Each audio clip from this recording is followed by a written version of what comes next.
And we begin this Sunday morning with the biggest political scandal of all: collusion and conspiracy at the highest levels against President Trump. Now, Director of National Intelligence Tulsi Gabbard revealing what this audience has known all along: a cabal of high-ranking officials led by then-President Barack Obama, CIA Director John Brennan, and Hillary Clinton, among others, took the world on a wild goose chase to try and take down their political enemy, Donald Trump, no matter the casualties along the way. DNA Tulsi Gabbard is now calling for prosecutions, revealing declassified documents from the Russia collusion made-up investigation, which she says detail a treasonous conspiracy by officials at the highest level of the Obama White House to stop incoming President Donald Trump. The cabal included Barack Obama, John Brennan, James Clapper, Hillary Clinton, Joe Biden, Jim Comey, and Susan Rice, who pushed a made-up story that President Trump colluded with Russia to win the 2016 election, so the cabal would not lose their grip on power. All of this exactly as then Intelligence Committee Chairman Devin Nunes, Judiciary Committee member John Ratcliffe, and President Trump himself told us so many times from day one. What that is it's the original intelligence, the original reasons that the counterintelligence investigation was started. Now, this is really important to us because a counterintelligence investigation uses the tools of our intelligence services that are not supposed to be used on American citizens. So we've long wanted to know, well, what intelligence did you have that actually led to this investigation? So what we found now, after the investigators have reviewed it, is that, in fact, there was no intelligence. As a former federal prosecutor, my opinion is that declassifying them would not expose any national security information, would not expose any sources and methods. It would expose certain folks at the Obama Justice Department and FBI and their actions taken to conceal material facts from the Foreign Intelligence Surveillance Court. How involved was John Brennan? Totally involved. He was totally involved. John Brennan was one of the architects, in my opinion. You look at Brennan, you look at Clapper, you look at them all, but ultimately, the president knew everything. The president knew everything. President Obama and Vice President Biden, they knew everything. And Comey and Brennan and Clapper, they all were terrible, and they lied to Congress. They spied on my campaign, which is treason. They spied both before and after I won. Joining me now is the woman herself, the Director of National Intelligence, Tulsi Gabbard. Director, thanks very much for being here this morning. Good morning, Maria. Thank you. What was the most damning thing that you learned after looking through all of these declassified documents? Maria, the implications of this are frankly nothing short of historic. Over 100 documents that we released on Friday really detail and provide evidence of how this treasonous conspiracy was directed by President Obama just weeks before he was due to leave office, after President Trump had already gotten elected. This is not a Democrat or Republican issue. This is an issue that is so serious it should concern every single American because it has to do with the integrity of our democratic republic. What we saw occur here, as the documents we released detailed, was that we had a sitting president of the United States and his cabinet and leadership team, quite frankly, who were not happy with the fact that President Trump had won the election, that the American people had chosen Donald J. Trump to be the next president, commander-in-chief of the United States. And so they decided that they would do everything possible to try to undermine his ability to do what voters tasked President Trump to do. So creating this piece of manufactured intelligence that claims that Russia had helped Donald Trump get elected contradicted every other assessment that had been made previously in the months leading up to the election that said exactly the opposite, that Russia had neither the intent nor the capability to try to, quote unquote, hack the United States election for the presidency of the United States. So the effect of what President Obama and his senior national security team did was subvert the will of the American people, undermining our democratic republic. and enacting what would be essentially a years-long coup against President Trump, who was duly elected by the American people. Yeah. Now, I want to go back to something Devin Nunes said, which is exactly what you're saying right now. And he said, after all of our investigation, we found that there was no intelligence. There was no intelligence actually indicating that Trump colluded with Russia. And what happened? Because there was a presidential daily briefing that was presented to President Obama every day. And every day it said the same thing. We have no evidence of collusion. We have no evidence that Russia did this with Donald Trump. So what happened? How did they actually get the public to believe, and half the public believed, that actually Trump did collude? Well, this is the thing, Maria, when you look at the assessments that were made, not just by one element of the intelligence community, but in my role as the Director of National Intelligence, I oversee 18 different intelligence community elements. And in the months leading up to the November 2016 election, the intelligence community agreed that there was no intelligence that reflected that Russia was trying to hack the election in favor of either candidate. The evidence showed, the intelligence showed that, again, Russia did not have either the intent nor the capability to be able to impact the outcome of the United States election.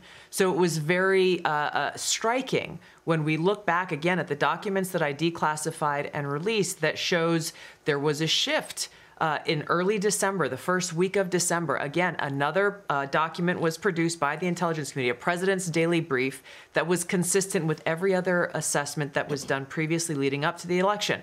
Russia did not, this is after the election now, did not attempt to affect the outcome of the American election.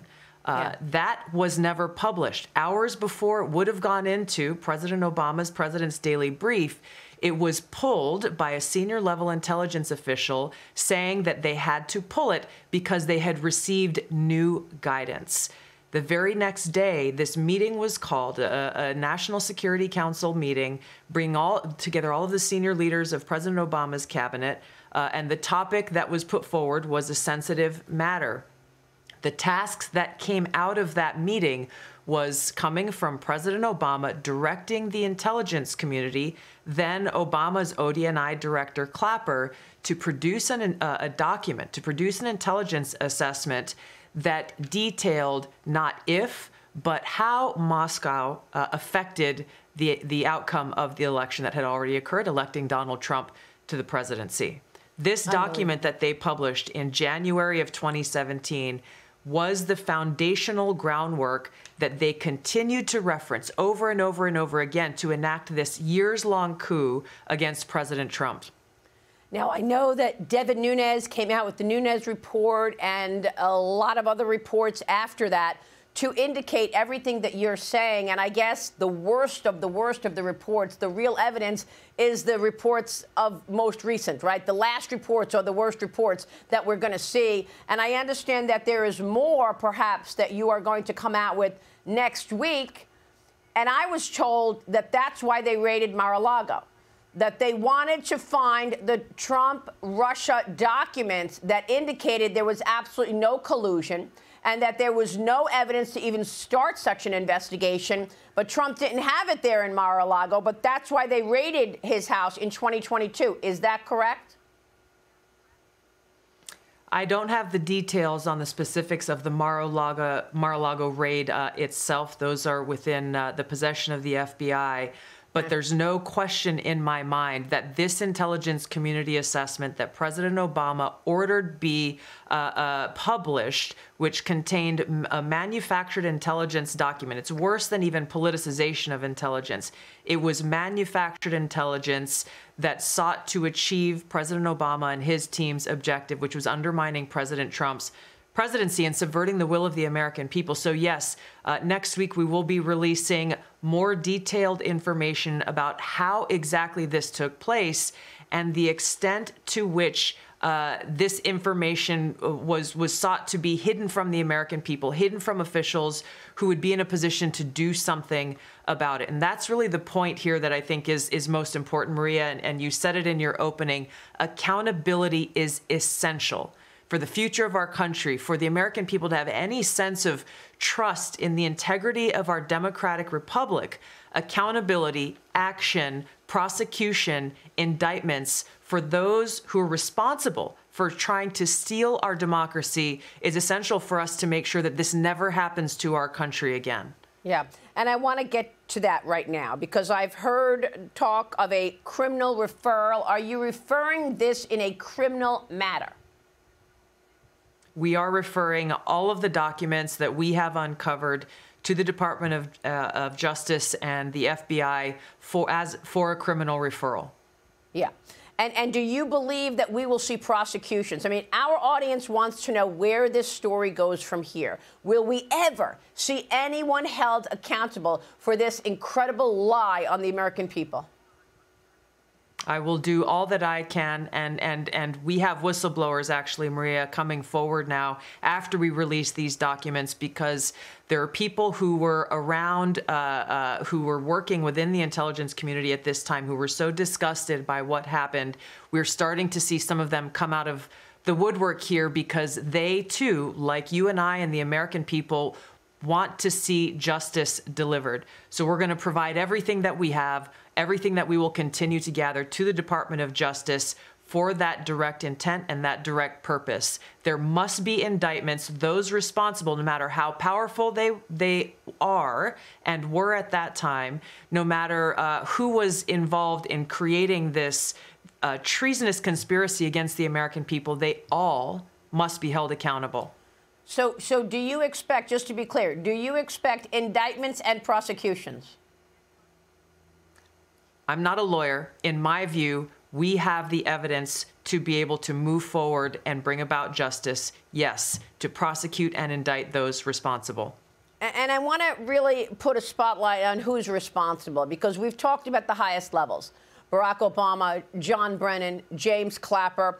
But we also have to look at things like, you just found all of this. Why didn't Durham find it? Why didn't Mueller find it? Okay, what about the FISA judges? Because when you look at this seditious conspiracy aimed at overthrowing the U.S. government and an elected president, you have to consider also the black robes. You've got to look at the FISA judges. And how about the fact that the judge who gave a slap on the wrist to Kevin Kleinsmith, who was the FBI agent who lied on an official document about Carter Page, who was spied on for a year, that judge is Judge James Boasberg.